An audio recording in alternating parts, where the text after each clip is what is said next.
አንቺ እንደዚያው ሚዲያ ላይ መነጋገሪያ በመጥቶኝበት ሰዓት እንዴት ነው የምትቋቋመው?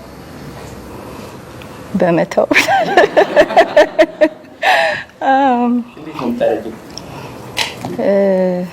ያው ዋናው ነገር ከየትኛውም ከውጪ ከሚመጣ ምላሽ ጋር አለማድረግ ነው። እኔ የምመዘንበትን ቦታ እዛ አላረገውም።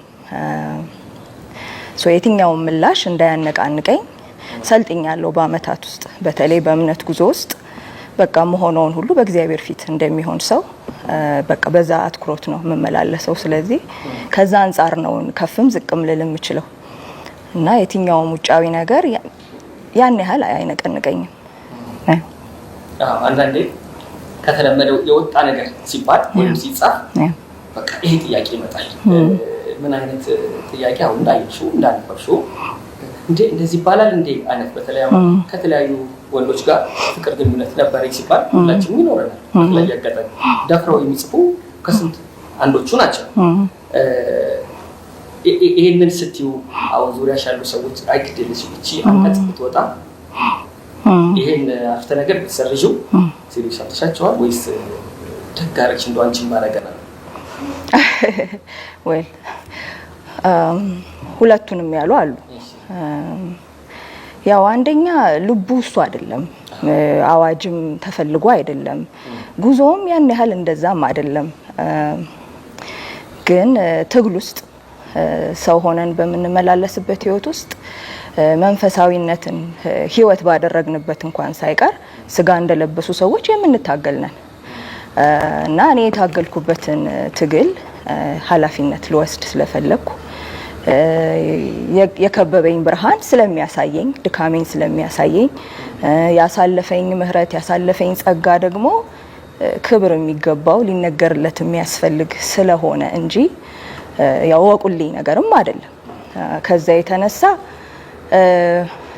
ይሄንን ቆራጥነት ኦር ይሄንን ኮንቪክሽን ልበለው መልካም ነው፣ ይጠቅማል፣ ለብዙዎች መጽናናት ይሆናል፣ ለብዙዎች ኢንካሬጅመንት ይሆናል፣ መማሪያም መጠንቀቂያም ይሆናል ያሉ ነበሩ። ያሳሱልኝም ደግሞ ነበሩ። ይሄ ነገር እንኳን እንዲህ ተዘርግፎ በጥቂቱ እንኳን የተገለጠ ነገር ያልተገለጠውም ጭምር በግምትም በሐሰትም ብዙ ይባላልና ይሄ በጣም ያዋጣል ወይ ያን ያህል ሲገባናል ወይ ያሉም ነበሩ። ግን እኔ ይሄንን ያው ከአምላኬ ጋር ባለኝ ንግግር ለራሴም ህሊና ካለኝ ንግግር ከራሴ ህሊናም ጋር ካለኝ ንግግር የመጣ ውሳኔ ነው። ምንም ማልመለስበት ነው። በጣም ደስተኛ ነኝ። አንዳንዶቹ ልክ እንዳልኩሽ ለምን አለች ይላሉ። በጣም በቃ አንድ ገጽ ነው በአብዛኛው የተነበበው ከመጽሐፍሽ። የሚገርም ፎቶ ተነሳ ሶሻል ሚዲያ ላይ ተለቀቀች። ብዙዎቹ እዛ ገጽ ላይ ነው የቆሙት። ከዛ በፊትም ከዛ በኋላ ያለ አይመስልም እና እንደ ያልኩት ያለ ጎልቶ ወጣልኝ። እሷን ነበር መጽሐፉን ሳነበው እና ግን እንዲሁ ሰዎች ብዥ ያለባቸውን ነገር ማጥራት ተገቢ ስለሆነ ለምን ጻፈችው ባትለው ይመረጥ ነበር የሚሉ እንዳሉ ሁሉ እንደገና ደግሞ ይህንን ስትጽፍ ወደዛኛው ወገንስ ማሰብ አልነበረባትም ወይ? ቤተሰብ የሚባል ነገር አለ፣ ልጅ እንዲህ ይላል። ሌላ ደግሞ የቅርብ ሰዎች የነገሩኝ ራሷን ነው ኃጢአተኛ ደካማ ለማድረግ በለፋችሁ ልፋት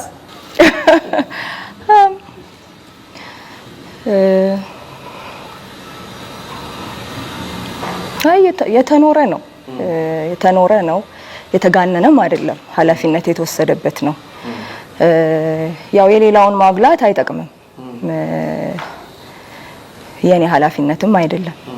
እኔ ኃላፊነትም ወስደው ራሴ ለኖርኩት ለተማርኩበት ህይወት ነው።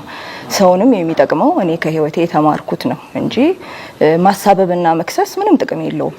በቃ ኃላፊነት ይወሰዳል። በህይወት እንማራለን፣ እንሻገራለን። የተሻለ ቀን አለ ህይወት ላይ።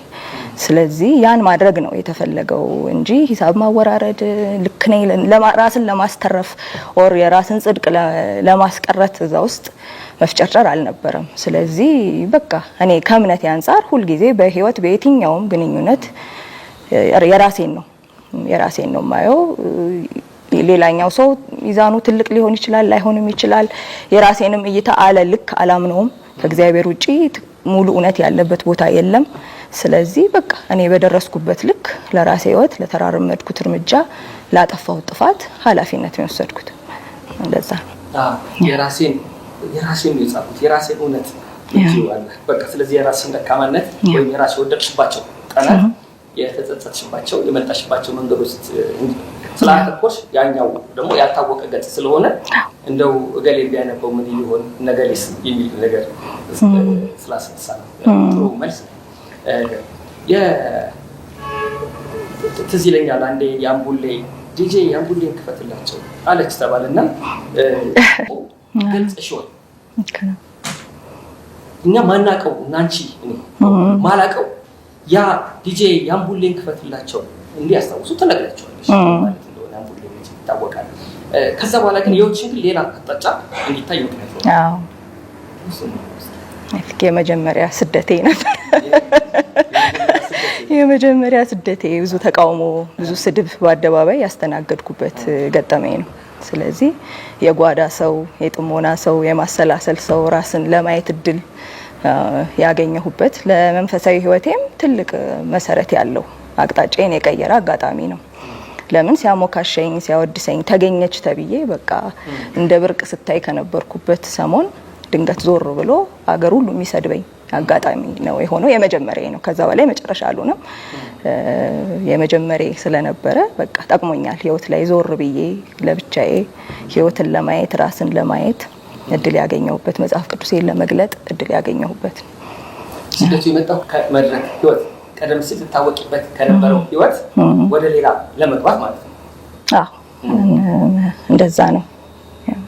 ምን አሁን አንዳንዱ አልገባውም ለምን እንደዛ አለች ይላል። ያው እኔ ወጣት ልጅ ነበርኩ። ብዙ ውጣ ውረድ አላየሁም። እንደነበረኝ ማምነውን ተሰጥኦ እየተከተልኩ መልካም ነገሮች ብቻ እየገጠሙኝ ነው የመጡት እስከዛኛው ምዕራፍ ድረስ። በመንፈሳዊ ህይወት በዛኛው መንገድ ለመራመድ የቀረቡልኝን ኦፈሮች ወይም ይሄኛው መንገድ ልክ ነው፣ የእግዚአብሔር ለመሆን ይህን ማድረግ ይኖራል፣ መጽሐፍ ቅዱስሽን ግለጪ ምናምን የሚሉትን በሙሉ ልብ እንደሚያስፈልገው ሰው ወይ በሙሉ ትኩረት ለምን ይዋሰኝ ስለነበረ ዝና፣ ቴንሽን፣ ተፈላጊነት፣ ተወዳጅነት ከዛም ጋር ተያይዞ ቢዚነት በሙያው ባለ አገልግሎት ይዋሰኝ ስለነበር ለዛ ህይወቴ ላይ የመጣ ለነበረው መልካም ግብዣ እድል የምሰጥበት ፋታ አልነበረኝም። ያ አጋጣሚ ያን ፋታ ነው የሰጠኝ ማለት ነው። አረፍ ብዬ በቤቴ ሆኜ እግዚአብሔርን ቃል እንድከፍት መጽሐፍ ቅዱሴን እንዳነብ እድል የሰጠኝ ነው ማለት ነው። አሁን እዚህ እንግዶችን ስንጋብዝ አንዳንድ ጊዜ የተለያየ እውቀት የተለያየ ሀሳብ ያላቸው ሰዎች እዚህ ይመጣሉ። ትልቁ እኛ የሚያሳስበን በእነሱ ውስጥ ያለችው ኢትዮጵያ፣ በእነሱ ውስጥ ያለው ዓለም፣ በእነሱ ውስጥ ያለው ሰላም ማየት ማሳየት ይሆናል። መጋቢ እሸቱ አለማየሁን ስንጋብዛቸው የኢትዮጵያን ታሪክ ላይ አተኩረው ብዙ ነገሩ ኡስታዝ ኑሩ ስንጋብዝ ልክ እንደዚህ እና ሁላችንም የምናየው ኢትዮጵያን የምናይበት ማህበረሰብ የምናይበት መንገድ በጣም የተለያየ ነው የሚሆነው። በኢትዮጵያ ውስጥ በተደጋጋሚ ጦርነት ያጋጥማል። ጦርነት ላይ ያለሽ ቅዋሜ፣ ጦርነት ላይ ያለሽ አቋም መጽሐፍሽ ላይ ተገልጧል። ይበልጥ ደግሞ ፉከራ የለኝም ኢትዮጵያ ላንቺ የሚል ሀሳብ ያለው እሱ ዘመን ቢብራራ ደስ ይላል። እንዴት እናሰብሽ ብናውቅ? ያው ትኖር ኢትዮጵያ ለሀገሬ የዘመርኩት ነው። ያው ጸሎቴም ነው። እንዳልኩ ብዙ ነገር ላይ እርግጠኛነት ስለሌለኝ ልዩ የመፍትሄ ሀሳብ ወሬ ሆነኛውን እንዲህ ማለት አይነት አይደለም የኔ አፕሮች። ያ ግን ጸሎቴ ነው።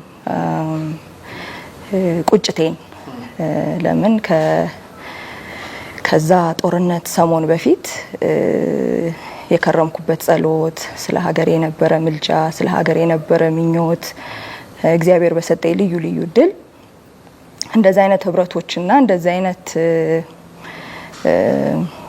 ልብ ካላቸው ወገኖች ጋር ከነበረ ህብረት የተነሳ በጣም ስለ ሀገር አጥብቆ የሚጸልይ ስለ ሀገር የሚያስብ አካባቢ ነበርኩና በጣም ብዙ ከመጸለይና ብዙ ተስፋ ከማድረግ ከዛ መልካም የሚመስል ነገር ከመታየቱ የተነሳ እንደገና ጦርነት፣ እንደገና መለያየት፣ እንደገና መከፋፋት፣ እንደገና አንቺ አንተ እዛኛው ይሄኛው መባባሉ ተመልሶ የሚመጣ አልመሰለኝም ነበር እና በቃ ሃርት ብሬክ የልቤን ስብራትም ያንጸባረኩበት ነው ብዬ ነው ማስበው።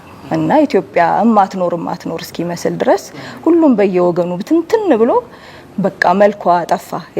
ያቺ ምናቃት መልኳ ባና መልካትም እንወዳታለን፣ አድገንባታል። የሷ ነን፣ የኛ ናት። እሷ የልጆቻችንም እንድትሆን ምኞቴ ነው፣ ጸሎቴ ነው። ያ ሰሞን ያለ ሁሉ አይመስልም ነበር፣ በጣም ዳርክ ነበርና በቃ ሌላ ባላረግ እንኳን ጸሎቴ ላካፍል በዚህ ዘመን እንደኖረ ሰው ብዬ የሰራሁት ነው።